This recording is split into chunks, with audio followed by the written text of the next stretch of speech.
আজকে কথা বলবো রেপ নিয়ে। গত 7 দিন যাবৎ বাংলাদেশে 4 থেকে 5টা, বেশিও হতে পারে, এটা তো রেকর্ডে আছে, 4 থেকে 5টা রেপ হয়েছে। বলতে পারেন রেপ তো হয় মেয়েদের চলার ফেরার কারণে, কিন্তু 7 বছরের মেয়ে, 4 বছরের একটা বাচ্চা কীভাবে চলাফেরা করে যে তার চলাফেরাতে রেপ হবে? আমাদের দৃষ্টিভঙ্গি চেঞ্জ করা উচিত। গতকালকে সীতাকুণ্ডের 7 বছরের যে একটা বাচ্চাটা, এই বাচ্চাটাকে রেপ করা হয়েছে, জঙ্গলে নিয়ে রেপ করা হলো। রেপ করার পরে তাকে গলা অর্ধেক কেটে ছেড়ে দেওয়া হয়েছে। সে কীভাবে, কী তীব্র ব্যথা নিয়ে, কী যন্ত্রণা নিয়ে সে আসছে বাড়িতে, সেখান থেকে তাকে হসপিটালে আনছে। গত একদিনের যুদ্ধ, একদিনের ব্যথা, একদিনের কষ্ট কি পরিমাণ সে সহ্য করার পরে আজকে সে মারা গেল। তো এই কষ্টটা কাকে বুঝাবো, কিংবা এই কষ্টটা কে বুঝবে? আমরা আলভির ওয়াইফকে নিয়ে কথা বললাম, নানান যারা একদম আমাদের মিডিয়াতে আছে চীনা মুখ, তাদের সঙ্গে কোনো প্রতারণা হলে আমরা সুন্দর কথা বলছি, কিন্তু যারা এই যে ক্যামেরার বাহিরে আমরা চিনছি না, পরিচিত মুখগুলো হচ্ছে না, কিন্তু তারা তো মানুষ, তারা তো জনগণ, তারা তো বাংলাদেশের একটা অ্যাসেট, সম্পদ, তাই না? তো সেই সম্পদদেরকে আমরা নিয়ে কথা বলছি না। আমরা নারী শিক্ষার উন্নয়ন করছি, নারীদের শিক্ষার ব্যবস্থা করছি, কর্মসংস্থানের ব্যবস্থা করছি, কিন্তু সে নারী যদি বেঁচে না থাকে, সেই শিশু যদি নিজ থেকেই সুন্দর মতো গড়ে না উঠতে পারে, তাহলে আমরা এই নারী শিক্ষা দিয়ে কী করব, নারী সচেতনতা দিয়ে কী করবো, আর নারীর কর্মসংস্থান দিয়েই বা কী করব?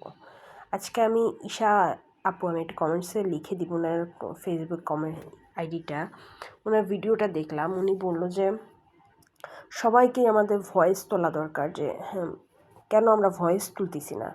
আমরা যে মিডিয়াতে আছে, হ্যাঁ অবশ্যই আমরা তার জন্য জাস্টিসটা চাই, কিন্তু যে মিডিয়াতে আছে তার জন্য সরকার অবশ্যই দেখবে, কিন্তু তার পাশাপাশি সমান শ্রেণীতে আমাদের একজন, সেই যে সাতক্ষীরার একদম অজপাড়া গ্রামের একটা 7 বছরের মেয়ে, তাকে যে রেপ করা হলো, তার যে বিচার ব্যবস্থা, সেটা নিয়ে আমরা কেন কথা বলছি না? শুধু সে না, তার সাথে যে আজকে 7 দিনে হয়ে যাবে, যে শুধু আজকে 7 দিন বাদ কেন, হয়েই আসছে প্রতিনিয়তই। যদি নিউজ ফিডটা আমরা চেক করি, নিউজটা যদি দেখি, বিভিন্ন টিভি চ্যানেলে যদি চেক করা হয়, প্রতিনিয়তই রেপ হচ্ছে। এটা কেন হচ্ছে? মানে আমাদের দৃষ্টিভঙ্গিটা কবে চেঞ্জ হবে? একটা আমরা যদি বলে থাকি আমাদের পোশাক, এটা এখন আর ভ্যারি করে না, 4 বছরের বাচ্চাটা কতটুকুই বা পোশাক পরে, তাই না? আর আমাদের নোংরামিটা এতটা তীব্র হয়ে গেছে, এত নোংরা পর্যায়ে চলে গেছে। আপনার ঘরেও মেয়ে আছে, আমার ঘরেও মেয়ে আছে, যে লোকটা কিংবা যে ভাইটা এই নোংরা কাজে লিপ্ত হচ্ছে, তাকে তো ভাই বলা যাবে না, সে পশুর চেয়েও ঘৃণ, পশুর চেয়েও হীন। তো সে যখন এই কাজটা করতেছে, তার ঘরে মা আছে, মেয়ে আছে, বউ আছে, ভাই বোন আছে, তো সেই সব কিছু যদি চিন্তা করতে যায়, তো এগুলা কখনোই একটা মানুষের দ্বারা এত নিন্দনীয়, এত ঘৃণাজনক কাজ কখনোই করা সম্ভব না।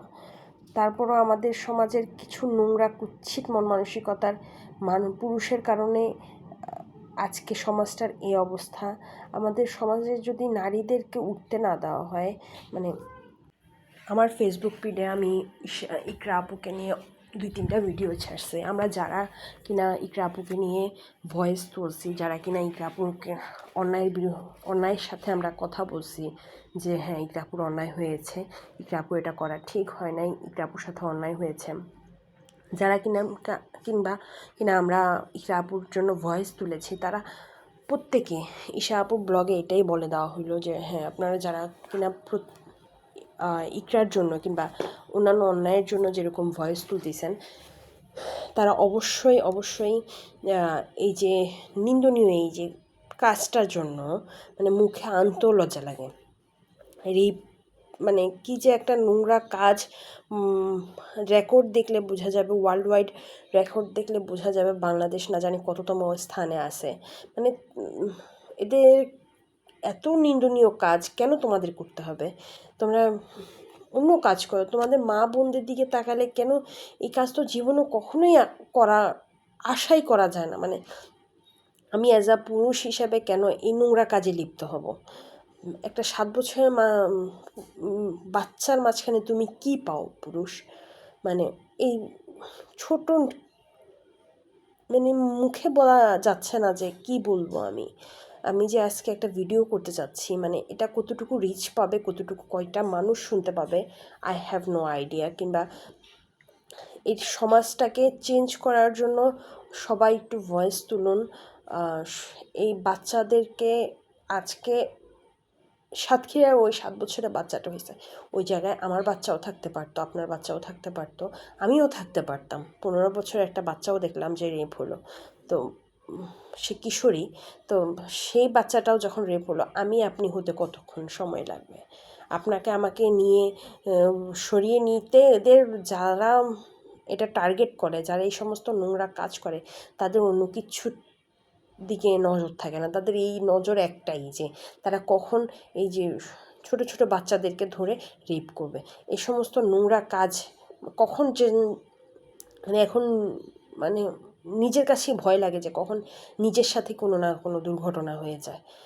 তো প্রতিটা মেয়েরই মনে হয়, আমার প্রতিটা মেয়ে সবার জায়গা থেকে এরকম ইয়েতে আছে। সেদিন দেখলাম অনন্ত জলিল, নায়ক অনন্ত জলিল, উনি এটা নিয়েই কথা বললো, বেশ তীব্র নিন্দা জানাইলো যে হ্যাঁ, মানে যে রেপ হয়েছে তার বিরুদ্ধে, তার পক্ষে যে উকিল দাঁড়াইছে, আর যে রেপ করছে তার পক্ষে যে উকিলটা দাঁড়াইছে, সে উকিলটা কিসের ভিত্তিতে দাঁড়াইলো? সে কীভাবে, কিসের ভিত্তিতে? সে টাকার উপর বেস করে এই নোংরা কাজের উপরে যে সে পক্ষ হয়ে কথা বলতেছে, সে কি নোংরা! তার এই সস্তা 2-4 পয়সার জন্য সে যে এই জিনিসটাকে সাপোর্ট করতেছে, এটার জন্য তো আরও পুরুষেরা আকৃষ্ট হচ্ছে যে হ্যাঁ, সে অন্যায় কাজটা করলে কেউ না কেউ তার জন্য কথা বলতে দাঁড়িয়ে থাকবে, অনলি ফর রিজন টাকা, মানি। তো এই টাকার জন্য যে মানুষ কতটা ছোট হতে পারে। আপনি আপনার যে সমস্ত উকিলরা এই যে রেপের পক্ষে হয়ে কথা বলতেছেন, সে সমস্ত উকিলদের এই যে হারাম টাকাটা আপনার সংসারে যে ব্যয় করবেন, আপনার বাচ্চাকে যে খাওয়াবেন, সে হারাম টাকা খেয়ে কি ভালো হবে? কখনোই না।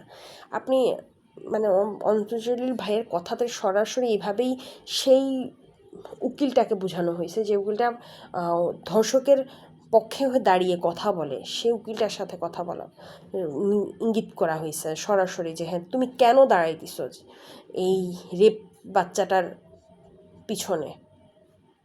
আমাদের কারোরই এই রেপিস্টকে প্ররোচনা দেওয়া তো দূরের কথা, মানে একে সমাজ থেকে কীভাবে ডিলিট করে দেওয়া যাবে, বাদ দেওয়া যাবে, কীভাবে এদেরকে সোজা পথে আনা যাবে, রাষ্ট্রের সবচেয়ে বড় স্থানে আমাদের এটা কথাটা পৌঁছানো উচিত।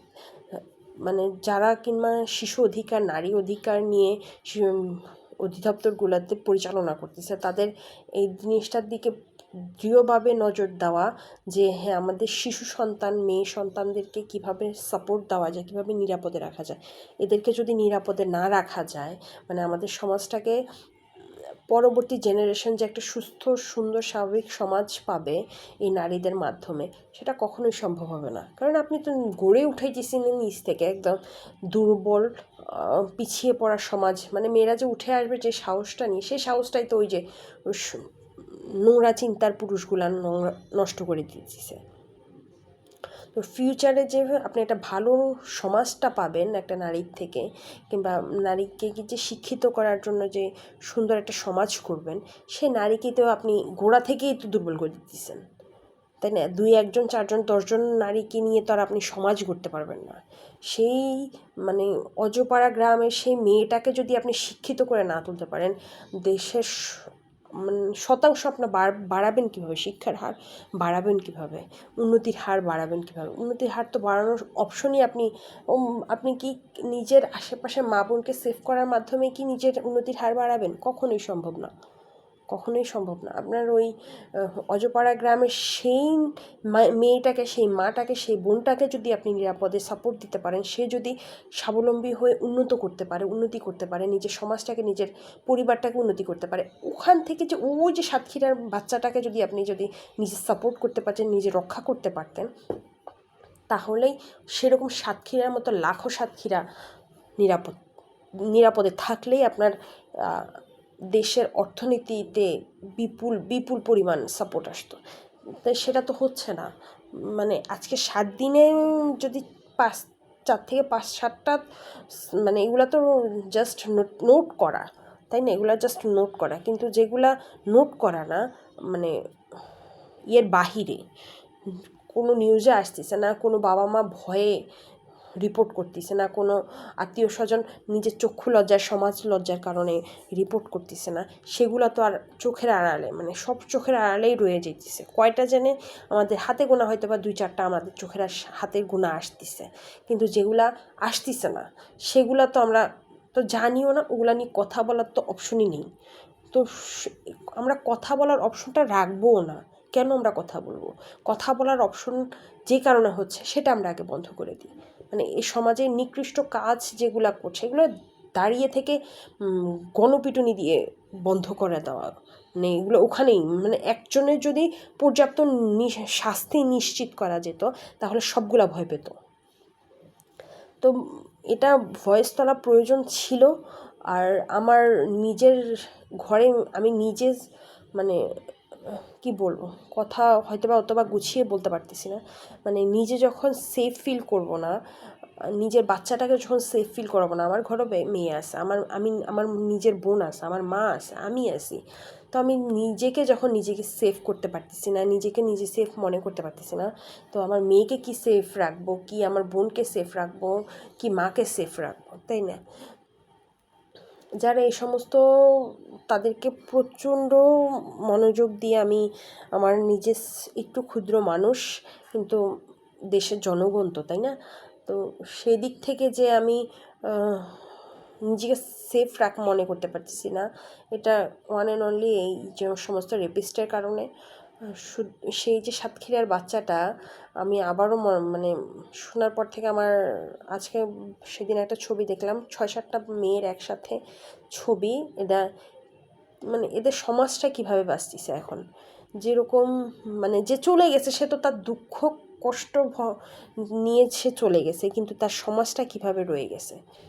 আমাদের কি বলবো, যারা ঊর্ধ্বতন কর্তৃপক্ষ সরকারের আন্ডারে যারা আছেন, আমার ইনস্ট্যান্ট নামটা আসতেছে না, আমার মানে এত কথা বলছি একটা না, মানে মাঝখানে একবার হয়তো বা ব্রেক নিছি, যারা এইভাবে আসেন তাদেরকে মানে হাম্বল রিকোয়েস্ট যে তারা একটুখানি নজর দেন সমাজটাকে চেঞ্জ করার জন্য। যেহেতু আমরা নতুন করে একটা দেশ পেয়েছি, নতুন করে সমাজটা পেয়েছি, তো সেটা চেঞ্জ করার জন্য অবশ্যই আমাদের সবাইকে এফোর্ট দিতে হবে। প্রতিটা ইঞ্চিতে বাংলাদেশের প্রতিটা ইঞ্চিতে আমরা যাতে এই অন্যায় থেকে নিজে মেয়েদেরকে মাদেরকে সেফ রাখতে পারি, সেটা একটুখানি কষ্ট করে আমরা নিশ্চিত করি। তা না হলে মানে কোনোভাবেই এই দেশটাকে উন্নতি করা যাবে না। মানে আপনি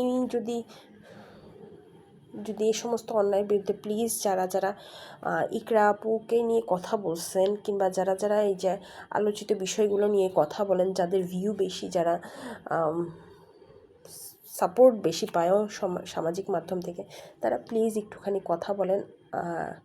আর এই বিচার পাবে কি জানি না, ওই যে অনন্ত জলিল বললেন যে এই সমস্ত সস্তা উকিলদের কারণে, এই সমস্ত সস্তা উকিলরা যখন হয়ে দাঁড়ায়, উকিলদের পক্ষ হয়ে দাঁড়ায়, তাদের দ্বারা আর পসিবল হয় না যে ন্যায্য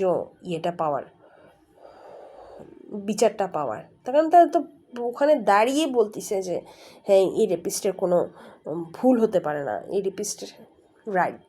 যদি রাইট না হতো সে কেন দাঁড়াইছে? সেই জন্যই আমাদের আর কি একটুখানি আমরা ভয়েস তুলি কষ্ট করে। আমার ভিডিওটা বেশ লং হয়ে গেল, আর বড় করব না। সবাই একটুখানি সবাইকে সাপোর্ট করবেন, অন্তত সে মেয়েটার জন্য একটু দোয়া করবেন। আর কি বলবো ভাই, আল্লাহ হাফিজ।